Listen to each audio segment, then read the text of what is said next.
Merci Thomas, merci. Je suis très très heureux, très honoré, un peu ému d'être ici dans ce magnifique canton et de saluer ton engagement, ton combat. Tu n'en es qu'au début et c'est une bonne nouvelle pour la Normandie.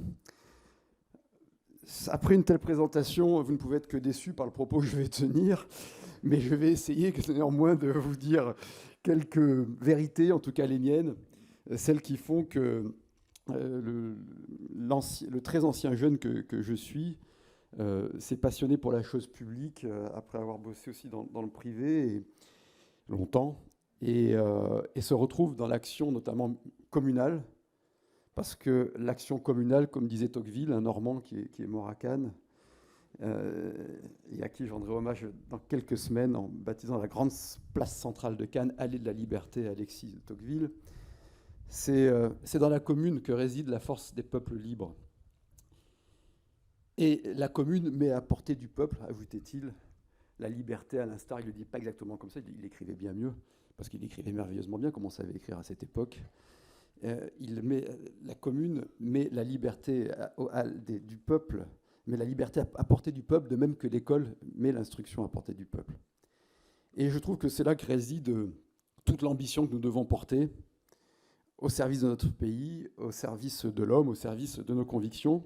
Et je suis très heureux de pouvoir être ici aujourd'hui à l'invitation d'Hervé Morin. Hervé, on a appris à sympathiser, à devenir amis, en parlant politique, en parlant bon vin, en parlant de la vie, tout simplement. Et je crois que quand on s'engage dans la vie publique, c'est bien d'aimer la vie aussi. Et quand j'en vois certains qui ne cessent de nous faire des leçons pleines de morgue, de nous dire qu'il ne faudrait pas faire ci dans sa piscine pour ceux qui en ont, ce qui n'est pas mon cas malheureusement, mais je ne désespère pas, ou pas manger telle viande ou tel truc. Mais qu'est-ce qu'ils sont tristes, quoi. Comment on peut porter un élan commun, comment on peut parler de l'avenir d'un pays avec une telle tristesse. Donc je suis très très heureux d'être ici, parce qu'avec Hervé, on partage aussi, je crois, ce goût de la vision de la politique comme une épopée. Alors une épopée rationnelle, parce qu'on est au service des contribuables, des usagers, des citoyens, rien n'est plus noble, mais une épopée, avec du plaisir, avec de la poésie, avec de l'enthousiasme, avec du dialogue, de l'engueulade, de l'embrassade, voilà, c'est ça la vie. Et puis je suis heureux parce que, d'abord cette Normandie est magnifique. J'ai ce matin parcouru quelques kilomètres sur un... Alors Thomas n'est pas venu courir avec moi, il m'a juste dit où il fallait que j'aille courir. chacun son exigence. Et, mais en tout cas, le parcours était superbe. La brume matinale sur la campagne, dans une fraîcheur qui ne me rend pas du tout climato-sceptique, hein, mais m'a rappelé qu'il y avait encore des différences climatiques entre le sud-est et la Normandie. Et c'était très agréable. Et cette Normandie est devenue, a toujours été un symbole de qualité de vie, d'excellence dans des différents domaines, industriels et agricoles en particulier, et pas seulement, maritime aussi d'ailleurs. Mais elle est devenue aujourd'hui un symbole de dynamique. Et ça, on le doit à Hervé Morin et à son équipe. Et je veux vraiment le saluer et le remercier. Je vais même vous faire un aveu. Allez, j'espère que ce sera ma seule mesquinerie de la matinée. C'est que je rêverais de l'avoir comme président de région. Voilà. Oui, la Normandie est conquérante et la France doit être conquérante. Parce que la France ne peut pas être étriquée. Être conquérant, c'est pas écraser les autres. C'est simplement avoir assez de confiance en soi pour aller vers les autres et leur apporter ce qu'on peut leur apporter. C'est un état d'esprit, quoi. C'est ce qu'il faut avoir lorsqu'on fait du sport, on crée, lorsqu'on gère une ville. Tu l'as rappelé tout à l'heure. Je pense que tu as cet état d'esprit, Joël. Et oui, notre pays peut être conquérant. Alors, dire cela, c'est échapper à deux travers. C'est échapper au travers de l'autosatisfaction, un peu moins présente depuis le second tour des législatives, mais d'un pouvoir qui, jusqu'à la fin du printemps, nous expliquait qu'on était les meilleurs d'Europe, voire plus, alors que le commerce extérieur continuait de s'écrouler, qui est le juge de paix de la compétitivité d'un pays. C'est incontournable. qui nous expliquait qu'on avait géré de façon merveilleuse la crise Covid. Alors, toutes ces problématiques sont difficiles, il ne faut pas être manichéen, et tout n'a pas été mauvais, mais il ne faut quand même pas oublier qu'on s'est retrouvé en tant que citoyen, tel Monsieur K au pied du château, dans ce méandre kafkaïen où nous passions notre temps à nous auto-signer des auto-papiers d'auto-sorties, c'est-à-dire que ce conformisme bureaucratique, technocratique qui a tendance à prospérer depuis une quarantaine d'années en France nous a rendus nous-mêmes auto-bureaucrates. Mais c'est vrai dans le monde privé aussi, hein. Vous regardez à travers les applications, c'est vous qui devenez banquier pour le banquier, qui faites les virements, les trucs, et en plus vous payez des frais sur ce que vous faites avec votre argent. Donc ça c'est un truc qui m'a toujours sidéré. Mais vous avez compris que le thème de la bureaucratie, pour moi, n'est pas une approche démagogique des choses. Je crois que c'est le nœud gordien, comme disait le grand président Pompidou, qui est au cœur de la possibilité de rebond du pays. Donc il faut éviter ce travers qui consisterait à être dans l'autosatisfaction parce que les difficultés sont réelles. Le déclassement éducatif est le plus grave problème du pays. Le délitement régalien n'est pas une vue de l'esprit uniquement portée, même si certains s'en nourrissent, par des démagogues racoleurs. La crise de la compétitivité de la France, donc de notre capacité de nos entreprises à être prospères, et tu as eu raison de le rappeler, je ne cesse de le rappeler dans tous mes propos, nous sommes en déficit au sein de la zone euro, et nous sommes le pays le plus déficitaire de la zone euro. Et alors, j'ai lu des trucs, et c'est là qu'on voit qu'il y a un problème dans l'instruction publique quand même aujourd'hui, notamment en économie, des gens qui me rétorquaient, enfin, bien sûr, vous la ramenez, vous n'auriez pas fait mieux. Avec le Covid, tout le monde est déficitaire. Ah non, la somme, c'est zéro. Hein. C'est-à-dire que s'il y a des déficits, c'est qu'il y a des excédents. Et c'est zéro, c'est comme ça. Et donc, il y a des réalités, déclassement éducatif, délitement régalien, avec la justice sous-équipée, sous-dotée, sous-développée en France. Il y a évidemment toutes ces difficultés que l'on affronte, et j'en dirai quelques mots. Et puis l'autre travers, c'est de tomber dans le déclinisme, dans le fatalisme. Parce que le déclinisme, se nourrir de ces constats négatifs, à la fin, ça décourage tout le monde. C'est comme en matière d'environnement, quoi. C'était très bien d'entendre tout à l'heure, parce que là aussi, je le répète souvent, que l'eau de mer, même si on identifie des nouveaux problèmes, notamment sur la présence médicamenteuse dans les eaux de mer, car tout simplement, on ne la recherchait pas avant. Mais l'eau de mer, c'est vrai à l'océan et c'est vrai en Méditerranée, est de bien meilleure qualité qu'il y a 30 ou 40 ans. Ce qui n'enlève rien à la nécessité de lutter contre les micro et les macro-déchets, de lutter pour protéger nos champs de Posidonie, d'être conscient de la problématique du réchauffement de l'eau. J'ai nagé en mer très tôt avant-hier matin, avant d'aller au boulot. C'est un luxe que je peux m'offrir dans une ville où il y a la mer. L'eau est à 30 degrés un 1er septembre. C'est pas normal. Voilà. C'était même à 29. Voilà. Donc, il y a ces problématiques-là. Mais il y a aussi des choses qui vont mieux, parce que l'action humaine, ça sert, c'est utile.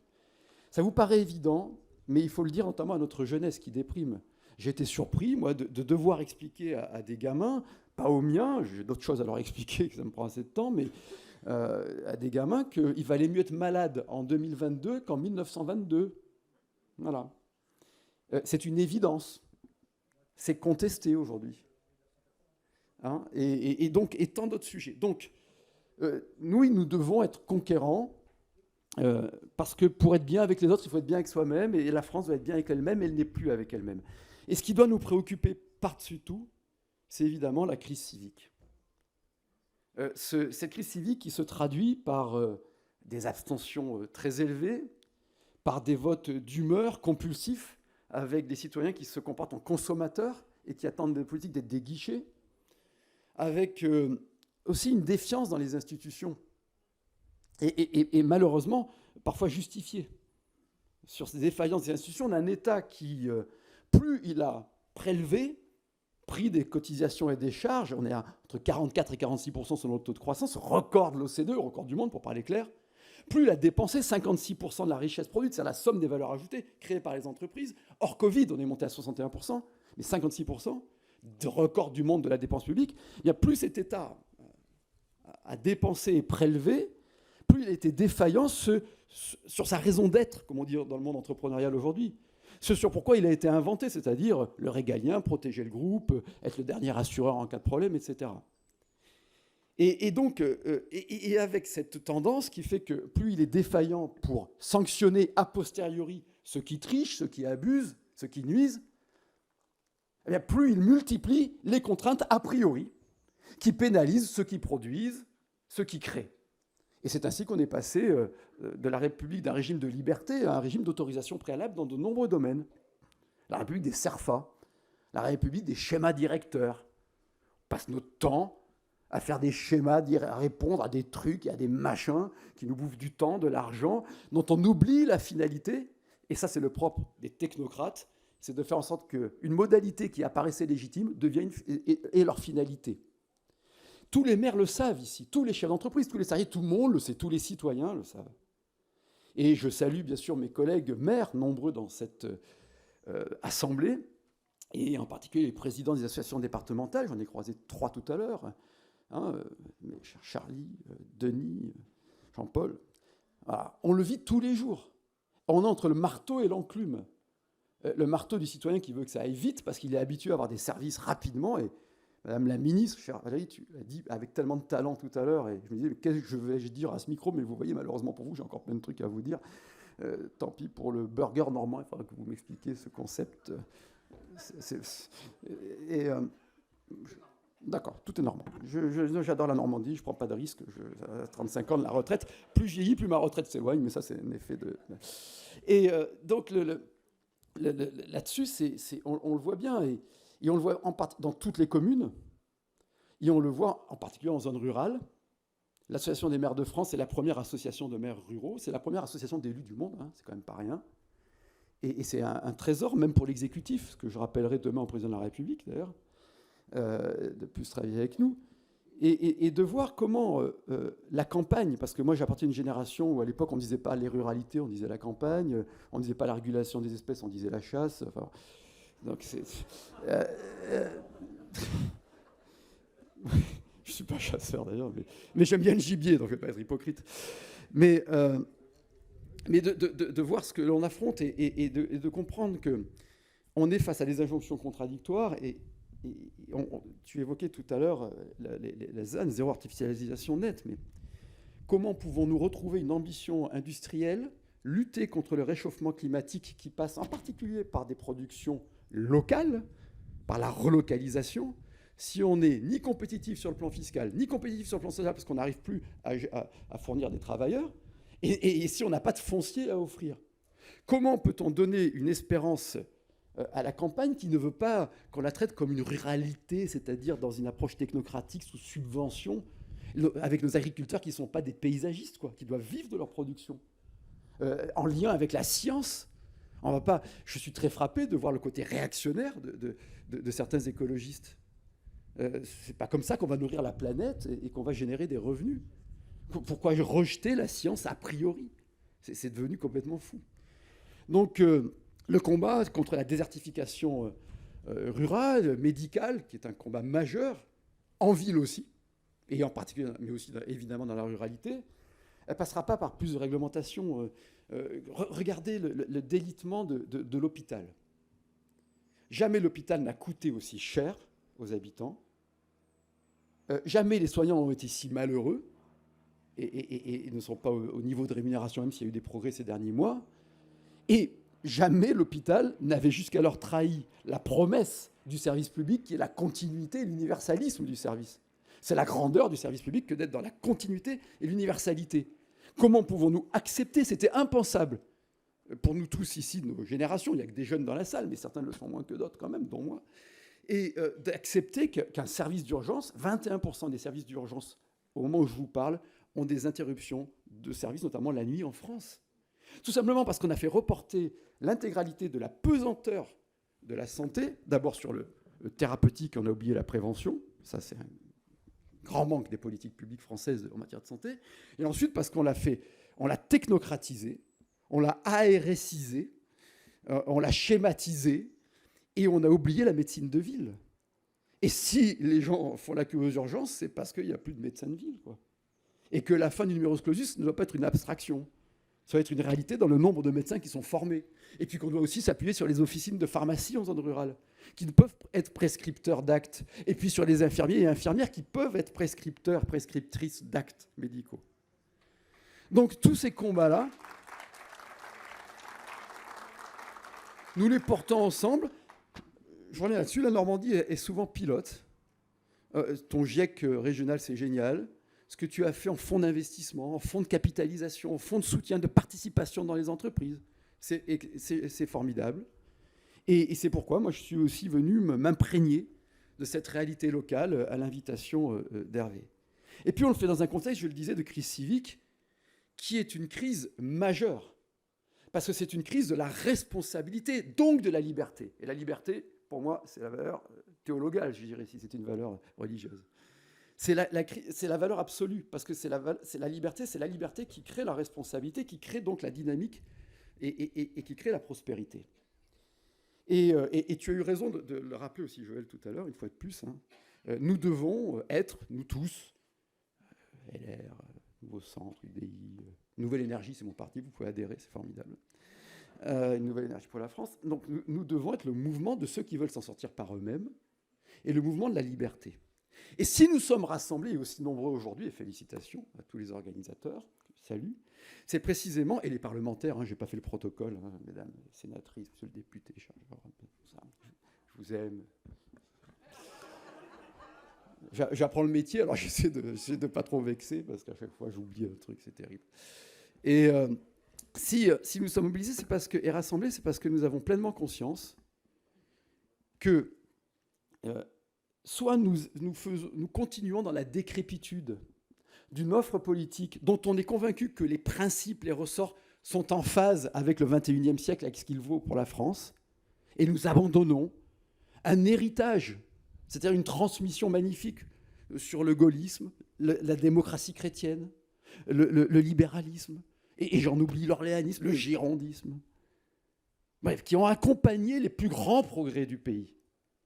Soit nous nous disons qu'aujourd'hui est le premier jour du renouveau, le premier jour de la reconstruction, d'une refondation, pour reprendre un terme à la mode, de la refondation de la France, le premier jour de l'émergence d'une alternative crédible et raisonnable, qui échappe au conformisme technocratique, même quand il est plein d'emphase dans le discours de ceux qui ont la grandiloquence des mots et l'impuissance des actes, d'un côté, et de l'autre côté, du révolutionnarisme. Il n'y a qu'à Faucon, c'était mieux avant. Alors c'est sûr que nous, on était mieux, on était plus en forme, bon, c'est comme ça. Mais tout n'était pas mieux avant. Il y avait des choses qui étaient mieux, et puis il y a des choses qui étaient beaucoup moins bien. Bref, des extrêmes, de la démago. Mais la démago mondaine conformiste est aussi exaspérante que la démago populiste. Et c'est ce que j'ai rappelé aussi au monde patronal récemment, qui aujourd'hui se plaint des effets dont ils chérissent les causes, c'est-à-dire le déficit public, tous ces chèques, la prolongation artificielle du quoi qu'il en coûte à partir de fin 2020, a créé la bulle inflationniste, qui est une, avec des effets catalyseurs ensuite. Mais enfin, il y avait un premier chèque inflation-énergie 4 mois avant la guerre en Ukraine. D'ailleurs, vous avez constaté que tout passe par l'Ukraine. Moi, je connais bien l'Ukraine, je suis allé quasiment une vingtaine de fois. Pascal Brun, dans la salle que je salue, j'ai été promis de le citer, m'y a accompagné aussi dans le passé, donc j'ai tenu mon pari, cher Hervé. Mais tout ne passe pas par l'Ukraine. De même que... Alors avant, c'était tout passé par les conteneurs en Chine. Beaucoup de choses, malheureusement, mais pas tout. Voilà. Donc ça a été le Covid, la Chine, puis maintenant c'est l'Ukraine.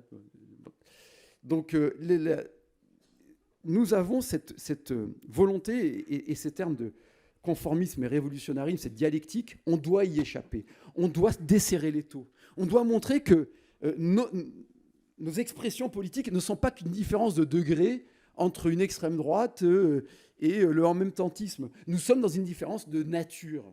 Et ce qui nous distingue, c'est la volonté d'affirmer l'indépendance du pays, l'indépendance de l'individu, une forme de liberté et donc de responsabilité. Ce qui nous distingue, c'est d'être pour un État fort, non seulement recentré sur ses missions régaliennes, mais aussi qui joue son rôle de dernier assureur et de garant de l'égalité des chances.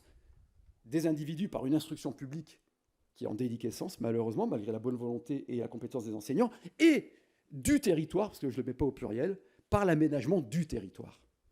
C'est ça le rôle de l'État. Et donc on est attaché à l'État, mais un État qui est au service de la société, avec des individus qui savent se consacrer de façon civique au service de l'État. C'est aussi simple que cela. Et c'est cela qui doit nous motiver, de montrer qu'on doit en finir avec 40 ans de social-étatisme. Parce que ça nous conduit dans le mur, parce que ça ne crée que des bombes à retardement, parce que nous sommes en train de sacrifier nos enfants, et pour ceux qui en ont, nos petits-enfants.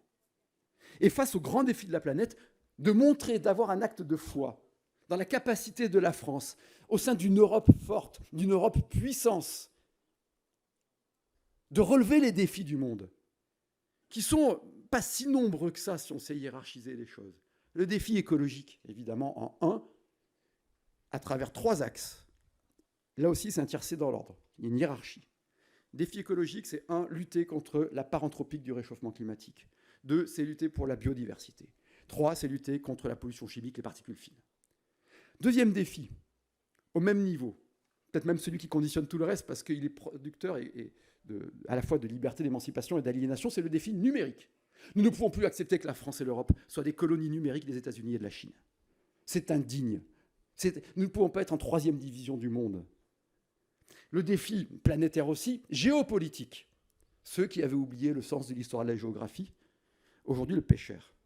Ceux qui nous font le coup du sens du tragique dans l'histoire, mais qui nous disaient le retour des jours heureux, avec ce paternalisme que moi je ne supporte plus. Mais ce n'est pas propre à cet exécutif. Et il faut qu'on fasse gaffe, nous aussi, dans l'exercice de nos mandats, parce que c'est très, très flatteur que d'être paternaliste. Le défi géopolitique, dans lequel réside, là aussi, notre indépendance et notre liberté face à des menaces. Russie, on le voit bien, et c'est le retour des démons des années 30, il ne faut pas le nier. Mais la zone Moyen-Orient, dont on parle peu, mais l'Iran qui se dote de l'arme nucléaire, enclencherait, si c'était avéré, une réaction immanquable de l'Arabie Saoudite et d'Israël.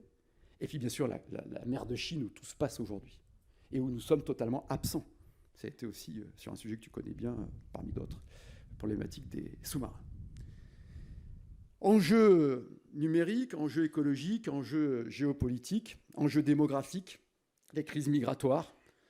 La France s'honore d'être un pays hospitalier. Et on ne peut pas se revendiquer, c'est ce que j'ai expliqué à certains de mes collègues et amis, d'une tradition, d'une civilisation, comme ils aiment dire, concept à manier avec prudence, héritière, et quelle grandeur, de la logique aristotélicienne, du droit romain. Nous en parlions avec Jonas, que je salue, Haddad, amicalement, il y a quelques mois, du droit romain, puis bien sûr de la grande culture judéo-chrétienne, ce renversement magnifique aussi du christianisme, etc., et de l'esprit des Lumières. Et cette symbiose qui est dans l'esprit républicain aujourd'hui, qui est en fait une continuité de la monarchie, mais qui consiste à dire que chaque individu doit avoir ce qu'il mérite, quel que soit son âge, son sexe, ses orientations, il fait ce qu'il veut de sa vie, machin, sa religion, sa couleur de peau, son origine. Ça, c'est la grandeur de la France. Et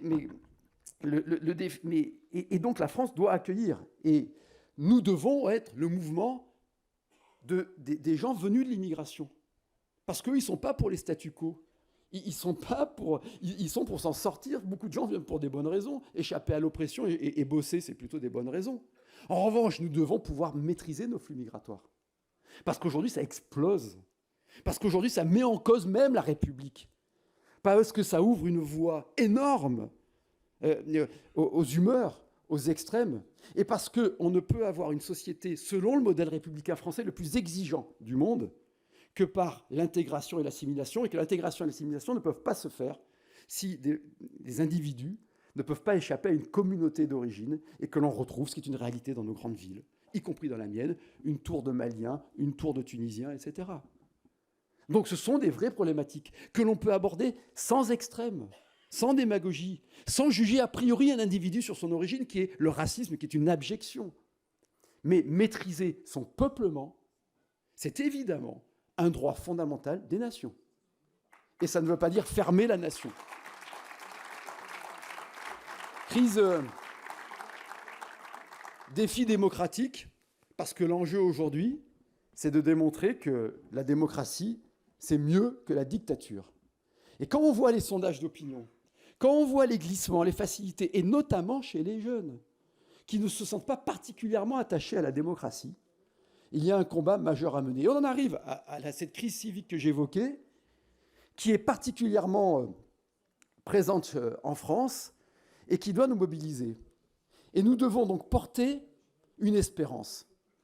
Une des causes de cette crise civique, c'est bien sûr le relativisme qui conduit au nihilisme. Ça date de 14-18, l'absurdité de 14-18, la remise en cause de l'Occident, le colonialisme, etc. Bon, il y a des phénomènes structurels profonds. Bien sûr, la Shoah. Mais il y a aussi des catalyseurs de l'époque. Le délitement, là aussi, de la raison critique dans l'instruction publique. Le fait de ne plus pouvoir traiter tous les sujets d'histoire à l'école. Pour moi, c'est la base de tout. Hein. Je parle souvent de l'école, pardonnez-moi, ou pas d'ailleurs, vous pouvez accepter aussi, partager. Mais également, cette crise civique vient de la dépolitisation. Et c'est quelque chose dont je me suis rendu compte récemment. Et je pense que pour le coup, le président de la République a une responsabilité assez grave en la matière.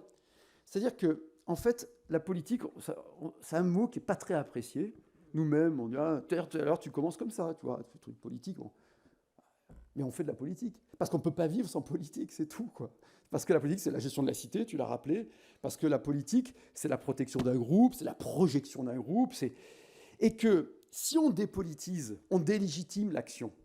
Et on amplifie cette crise civique qui fait, et ça a été dit merveilleusement, que, on est dans une espèce d'offre-demande, donc la demande devient consommatrice de politique, on est des livreurs de pizza de service public, quoi. Donc on nous appelle, il faut que ça arrive tout de suite, quel que soit le code des marchés publics, il faut que la rue soit refaite à ce moment-là, parce que quelqu'un a décidé, puis qu'il exprime une émotion sur les réseaux sociaux, et que c'est repris dans la PQR et tout, enfin, voilà, tout ça. Hein.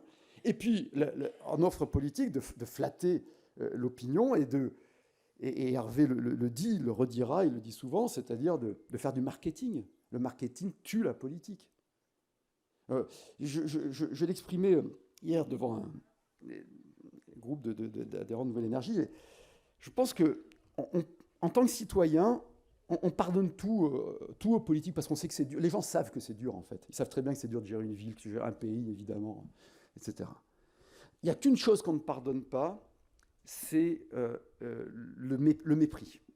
Et je pense que une des formes les plus ultimes du mépris, c'est le mensonge, c'est le détournement d'opinion, c'est le paternalisme. Pourquoi cette histoire du Stade de France, par exemple, de la finale de la Champions League, a autant énervé? Moi, elle m'a beaucoup énervé. Parce que l'évidence était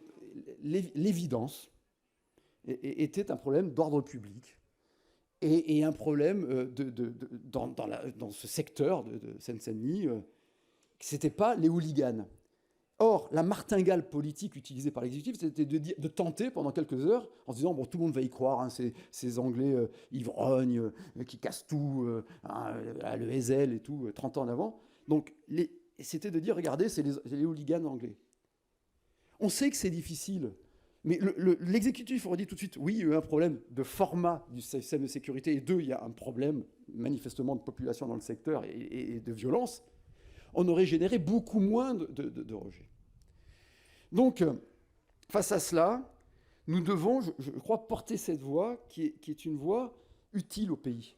Si nous n'arrivons pas à structurer en 5 ans une offre politique crédible, raisonnable, claire, nous aurons cette dialectique qui continuera de s'auto-nourrir entre le conformisme de l'en-même-tantisme et les extrêmes, et le pays tombera totalement dans la démagogie extrémiste.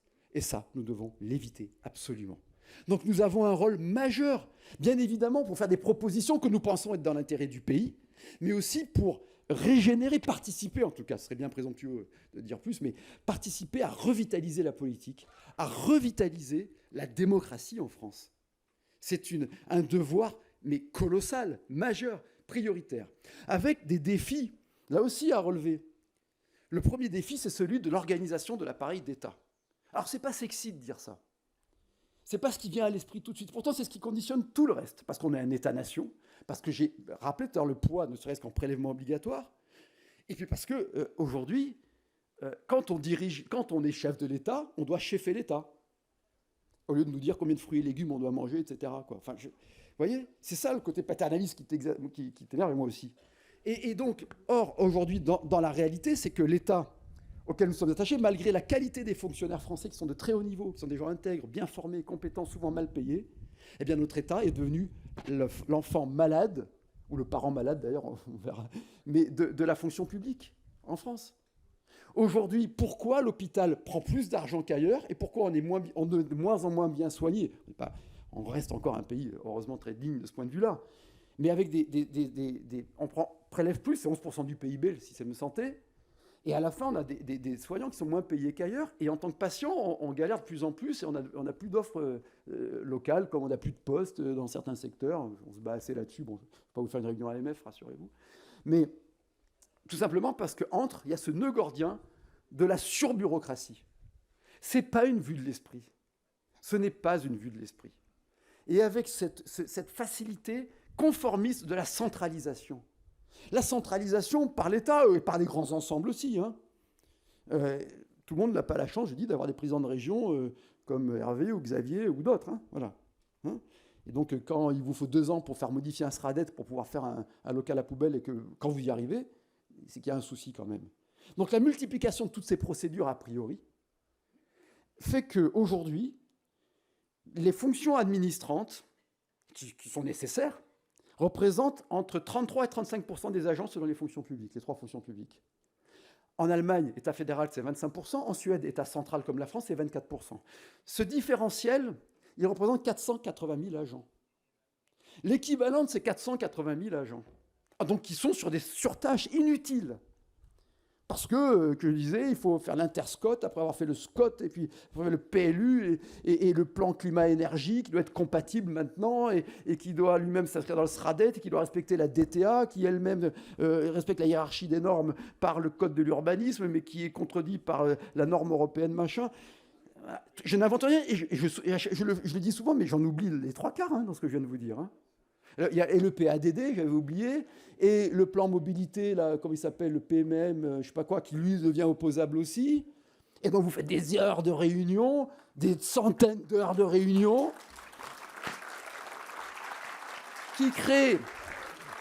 qui alimentent aussi la crise civique, parce qu'elle crée une distorsion géographique et humaine, pour une raison très simple. C'est que pour répondre à tous ces trucs, les appels à projets aussi, les appels à manifestation d'intérêt, tous ces silos verticaux, vous devez disposer d'une ingénierie administrative et financière et juridique. Et donc seules les grandes collectivités, moi j'ai pas de problème avec la ville de Cannes si vous voulez, j'ai eu un service juridique, il vaut mieux en avoir un costaud à Cannes, mais de très haut niveau pour plein de raisons. Mais vous excluez du pays ce qui est l'avenir du pays, c'est-à-dire les zones rurales qui ont de l'espace, qui décarbonent. Voilà. Et ça, c'est comme tout à l'heure sur le ZAN, oui. Aujourd'hui, le système est tellement absurde qu'il donne une prime aux secteurs qui ont artificialisé de 50% des 10 années précédentes et qu'il bloque les zones qui n'ont pas artificialisé alors qu'elles ont des projets d'école, etc. Et que dans la même journée, en tant que maire, comme les services de l'État surinterprètent les textes, on vous dira dans la même journée: attention, vous n'êtes pas à votre objectif triennal de construction de logements sociaux, vous devez réaliser des logements sociaux.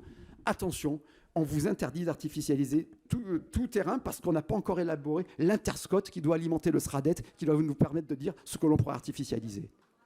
Donc, le délire bureaucratique, la gangrène bureaucratique, elle se fait aujourd'hui au détriment de la justice territoriale et de la justice tout court. C'est-à-dire qu'on peut parler tant qu'on veut de sécurité, de gendarmerie, de police nationale. Si on n'a pas réorganisé l'appareil d'État, fait en sorte que ces 480 000 fonctionnaires qui sont en trop sur des fonctions administrantes soient allez, on va faire un 3/3. L'équivalent d'un tiers, ça serait de la baisse de la dépense. Et on pourrait commencer et faire une sorte de plan CAPEX pour l'État, supprimer du fonctionnement et donc défendre les contribuables et orienter la dépense vers l'investissement, ce qui est la priorité absolue aujourd'hui. Deuxième tiers, on augmente les fonctionnaires, notamment ceux qui sont au contact sur le terrain. On n'a jamais autant eu de services publics en France en masse salariale. On n'a jamais aussi peu eu d'agents sur le terrain, notamment en zone rurale. Et ça, c'est le fruit de la suradministration. 3, eh bien, on remet le troisième tiers sur le terrain. Et on revoit à nouveau des agents physiques, incarnés, parce que la modernité, c'est pas taper un, taper dièse, c'est de parler à une personne humaine. C'est ça la modernité. Et l'efficacité. Nœud gordien, il est là. Pour arriver à répondre à cette injonction contradictoire que l'on doit se donner, comment dépenser mieux, comment dépenser moins, tout en ayant un meilleur service et en traitant mieux les agents de la fonction publique. Et à partir de là, on peut retrouver une ambition sécuritaire. On dit, les 10 000 supprimés sous Sarko, machin, ok, peut-être pas les supprimer, sauf qu'on a un ratio de policiers par habitant qui est au-dessus de la moyenne européenne, en valeur absolue, mais sur le terrain, on est en dessous, nettement en dessous de la moyenne européenne. Il y avait 41% des effectifs sur le terrain de la police nationale il y a 5 ans. Aujourd'hui, c'est 37%.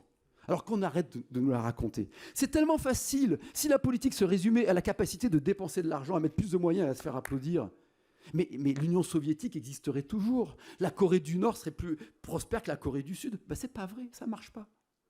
C'est compliqué. C'est comme en entreprise. Il faut aller manager, il faut aller voir dans les bureaux. Il faut lancer une grande démarche de ressources humaines et d'organisation de l'État. Et vous verrez les vocations, les talents qu'il y a. Des gens qui s'ennuient dans des bureaux, alors qu'ils ont le sens de l'État, qu'on déprime, qu'on n'encourage pas à bosser, à être créatif. La France, c'est le pays de la créativité, c'est le pays de l'imagination. Claire de Femme, Romain Gary, en amour, sans imagination, l'amour n'a qu'une chance. En politique, c'est pareil. Sans imagination, la politique n'a aucune chance. Voilà. Défi régalien, je vous l'épargne, on ne parle que de ça, mais c'est une réalité. La violence est une réalité. Elle était très présente dans les grandes villes, elle est présente maintenant dans les campagnes. Le nombre de maires qui se font agresser. Alors, c'est pas plus grave que quelqu'un qui n'est pas maire qui se fait agresser. Ce qui interpelle un peu, c'est qu'il se fait agresser parce qu'il est maire. Et parce qu'il exprime un acte de lutte. Très souvent, moi je le vois, quand ça se tourne mal, c'est parce que je fais fermer un établissement qui fait du bruit ou qui est communautariste ou machin. Donc les mecs le prennent mal, ils savent où j'habite, ils savent où mes gosses vont à l'école. Enfin, pour ceux qui vont encore à l'école. Ou alors c'est parce qu'on intervient sur des rodéos. Alors là, on a parlé que des rodéos pendant un mois. Bon, ça fait longtemps qu'on en parle, nous, qu'on s'y attaque en tant que maire. Ou sur les déchets de déchets. Moi, je sais souvent, ça m'exaspère. Moi, je viens d'un milieu simple. Que j'ai transgressé comme tout le monde. Mais enfin, je ne jetais pas un papier par terre. Voilà, comme ça. Moi, j'en prenais une. Et donc, on intervient là-dessus. Donc, c'est dire que quelqu'un est agressé, comme un de nos collègues, encore il y a 3 jours, vous avez vu dans sa voiture, parce qu'il est intervenu pour dire à quelqu'un de remettre... parce que c'était le cas en l'occurrence. Je crois que c'était dans le Cher, de mémoire, dans le Cher, parce qu'il avait dit à un jeune type de mettre des déchets à la poubelle. 1 an après, le type le voit, il était dans sa voiture, le maire, il conduisait, il s'est pris un pain dans la figure. Et il est à l'hôpital. Donc voilà, je vous épargne des questions sur le régalien, mais il ne faut surtout pas abandonner l'état de droit, ne pas tomber dans nos instincts, mais il n'y a rien de plus injuste, il n'y a rien qui alimente plus les extrêmes et la démago que de voir un automobiliste qui est systématiquement verbalisé, mais si sa voiture brûle en bas de chez lui, celui qui l'a fait brûler n'est pas sanctionné. Ça, je peux vous dire, c'est pas acceptable. Voilà. Donc, retrouvez le sens de la sanction graduée, proportionnée, parce qu'on est un état de droit, on n'est pas une dictature. Et aujourd'hui, on ne peut pas... Il ne faut pas surjouer les faits divers, mais il ne faut surtout pas banaliser l'abjection de certains faits divers. Ça ne doit pas devenir une norme. Non, on ne peut pas tabasser quelqu'un de 90 ans dans la rue en le filmant et en rigolant. C'est une indignité, c'est une inhumanité, c'est une barbarie. Et ça passe par la sanction aussi, ça passe par l'éducation. Et la société doit se protéger. L'enfermement fait partie de la protection de la société. Alors, l'indignité de nos prisons est un autre problème, parce qu'on doit toujours être digne, y compris que les prisonniers. Mais comme on est sous-équipé en carcéral, on a un taux d'incarcération qui est inférieur à la moyenne européenne, mais on a une surpopulation, carcérale, qui crée d'énormes problèmes et qui alimente la spirale de la délinquance. C'est encore un autre sujet. Mais ça vient aussi de la paupérisation des services de la justice, ce qui est d'autant plus paradoxal et insupportable qu'on est le pays qui prélève le plus d'impôts et de charges au monde. C'est incontournable, 46% du PIB. Donc on en revient toujours à cela. Et puis bien sûr, un défi écologique. Le défi écologique, on ne va pas le traiter avec les trottinettes électriques et les pistes cyclables. Moi, j'adore le vélo, je fais des pistes cyclables. Les trottinettes électriques, j'ai rien contre, sauf quand elles sont sur les trottoirs. Donc, on met des PV, voilà. Et on va le traiter avec nos convictions, nos valeurs, nos principes. Tout à l'heure, j'entendais un collègue qui va créer un parti écolo, mais magnifique. Je ne cesse sur les législatives, certains d'entre vous m'ont accueilli et je les ai soutenus.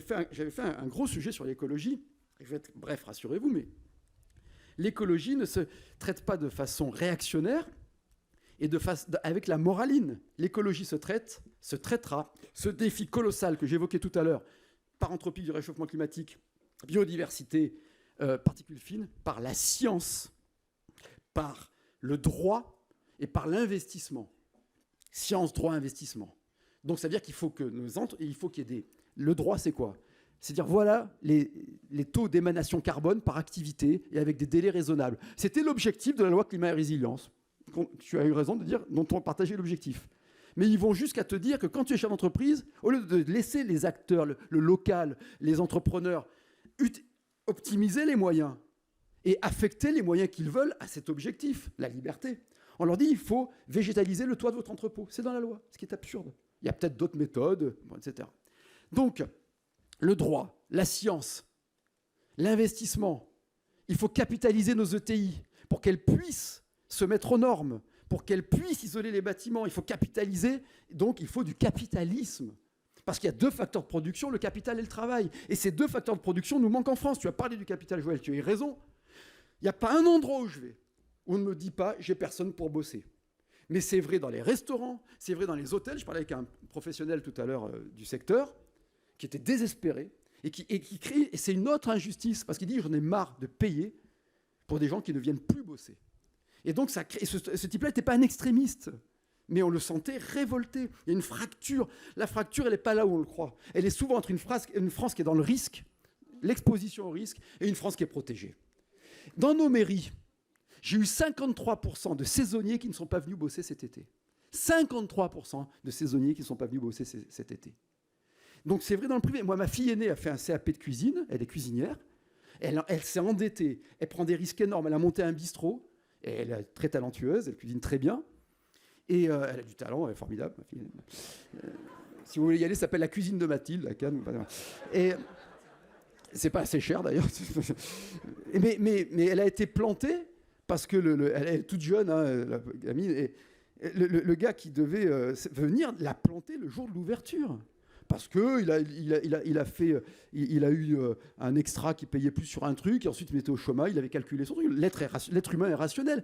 Quel est ce système qui fait qu'on dévalorise le facteur travail, et qui est une source de dignité, parce que la finalité de l'action publique, c'est la dignité humaine, évidemment. Toujours, c'est la dignité humaine, qui ne peut passer que par la liberté. Le travail, c'est une source d'émancipation. Et le capital, puisqu'on sous-capitalise toutes nos entreprises. Alors on a des startups magnifiques, elles se barrent toutes. On verse chaque année des milliards à des startups avec tous les fonds que l'on peut créer les uns et les autres, et quasiment toutes partent en Angleterre, aux États-Unis, beaucoup, encore aujourd'hui, en Chine, en Allemagne, etc. Parce qu'il y a une sous-capitalisation. Et c'est pour ça, à mon sens, qu'il faudra, outre un filet de sécurité de retraite par répartition, pour sauver les comptes publics, pour défendre le pouvoir d'achat des retraités, je vais dire une énormité, vous allez voir, ça va vous faire...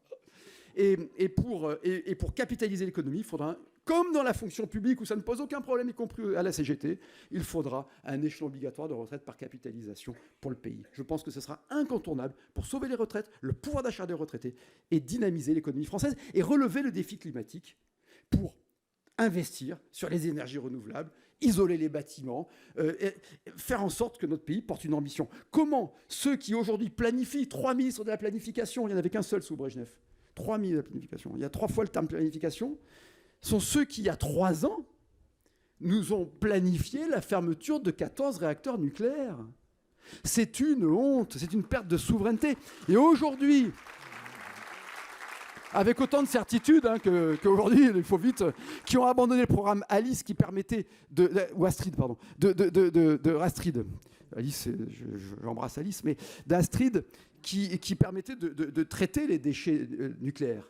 Et vous comprenez, c'est très grave parce qu'on nous fait des grandes leçons maintenant à la fin de l'abondance, etc. Pourquoi ça énerve les gens? Parce qu'après tout, il n'a pas tort sur la globalité. Bon, il ne faut pas gaspiller, il faut pratiquer la sobriété, enfin c'est du bon sens. Mais parce que il y a plein de gens qui ne sont pas dans l'abondance d'abord, donc ça les énerve. Hein.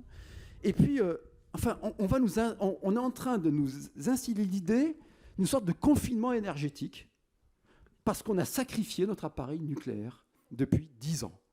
Parce que cette grande œuvre qui avait été lancée par le général de Gaulle, reprise par Pompidou, par Giscard d'Estaing, par Jacques Chirac, par Nicolas Sarkozy, a été sacrifiée. C'était notre avantage compétitif dans le monde entier, d'une énergie pilotable, propre et décarbonée. Moi, je souhaite qu'un jour on se passe du nucléaire, mais enfin aujourd'hui on a besoin de nucléaire. Et si on veut faire de l'hydrogène vert, c'est par le nucléaire. Donc face à tous ces défis, et enfin le défi de l'instruction publique, moi je me permets de rajouter par rapport à la table ronde que j'ai entendue tout à l'heure, c'est que ce qui tue aujourd'hui notre instruction publique, c'est l'égalitarisme. C'est la carte scolaire. Voilà. Alors pardonnez-moi là aussi si je suis provocateur, parce qu'on est en train, sous couvert de bons sentiments, c'est contre-intuitif ce que je dis, on est en train d'assigner à résidence sociale et identitaire des individus. Les personnes qui sont intégrées dans la société, on sait où mettre nos gosses. On sait au collège, alors les écoles communales fonctionnent encore bien, mais dans le collège, souvent, pour des raisons de carte scolaire, on va dans le privé, etc. S'il y a de la domiciliation, de l'instruction à domicile qui a prospéré, c'est aussi pour cela, et tu l'as dit d'ailleurs, c'est aussi pour d'autres raisons, hein, communautaristes parfois. Mais, c'est d'ailleurs l'objet de la loi séparatiste, qui est une bonne loi, à mon avis, qui a été prise par Darmanin, le président. Mais là-dessus, notre éducation, notre instruction, elle doit passer sur le contenu par revitaliser, là aussi, les fondamentaux, français, mathématiques, l'anglais qui est devenu un fondamental, la philosophie. Moi, je fais mettre des cours de grec et de latin sur le périscolaire à Cannes, et de philosophie, dès l'enfant, la raison critique, apprendre à argumenter, à se contredire, à accepter la vie de l'autre, mais à défendre son point de vue. C'est la base de tout. Vous savez, dans l'économie numérique, dans le monde numérique, qui est un défi magnifique, avec cette potentialité, une époque géniale, mais totalement, est-ce qu'on veut être libre par le numérique ou est-ce qu'on veut être dans le modèle du contrôle social à la chinoise? C'est une dialectique prodigieuse. Eh bien, on n'a jamais eu autant besoin de culture générale. Il vaut mieux apprendre à nos enfants à décoder le monde qu'à coder l'informatique. Parce que ça prend 10 mois, coder l'informatique. Décoder le monde, c'est toute une vie. Et ça doit être une priorité de l'instruction publique. Et par la liberté d'établissement, par la responsabilisation. Si nos enseignants peuvent être recrutés, peuvent choisir l'établissement où ils vont, si on peut choisir notre établissement, si on peut permettre aux familles de choisir leur établissement, et plutôt que d'affecter le crédit de l'État à l'établissement, mais aux familles qui choisiront l'établissement, on va créer une émulation. On va permettre à l'immense majorité des enseignants qui sont des gens bien, enfin d'être reconnus. On va avoir des chefs d'établissement qui sont vraiment des chefs d'établissement, et pas que des gestionnaires d'établissement. Ça, c'est un défi majeur. Mais face à tous ces défis, nous avons un devoir impérieux. C'est celui de créer une espérance française. Parce que comme disait Bernanos, l'espérance est un risque à courir. Ce matin, quand je courais, je voyais la beauté de ce paysage. J'étais samedi dernier autour du lac de Vassivière, en Haute-Vienne, dans cette région que je connais bien, Limousin, où je suis né après être revenu à la ville de Cannes. Je regardais un lever de soleil en nageant récemment. Si on ne ressent pas cette beauté de ce pays, la force créatrice de ce peuple français, l'histoire de notre peuple français, qui se renouvelle du XXIe siècle, si on ne comprend pas qu'on a tout en nous pour être un Eldorado de l'Europe et du monde, si on arrive, comment avons-nous pu accepter cette fatigue morale qui consiste à penser que la France n'est pas un grand pays et n'a pas les solutions dans le XXIe siècle? Si on ne ressent pas la beauté du Mont Saint-Michel, la grandeur du Mont Blanc, la splendeur de Paris, les bâtiments en tout cas, la beauté absolue de la Normandie et le dynamisme de Cannes, ville qui s'est désendettée, 61 420 000 euros de baisse de dette en 7 ans depuis que je suis maire, et tout en pratiquant la sobriété fiscale et en développant l'investissement. Si on ne ressent pas la beauté de nos paysages, si on ne ressent pas le vent, si on ne voit pas tout cela, mais il faut arrêter, on fait autre chose. La France est un beau et grand pays. La France, c'est pas des territoires, ce sont des terroirs sur un territoire. La France est un peuple qui est fait de personnes qui viennent du monde entier et qui apportent, qui revitalisent notre nation. La France, c'est un héritage, c'est une transmission. La France, c'est l'avenir. Nous devons être des fabricants d'avenir. Elle est là toute la vocation. C'est cette épopée-là que l'on veut relever, que l'on veut monter, que l'on veut bâtir avec Hervé Morin. Et c'est pour cela que je suis ici aujourd'hui. Vive la Normandie et vive la France.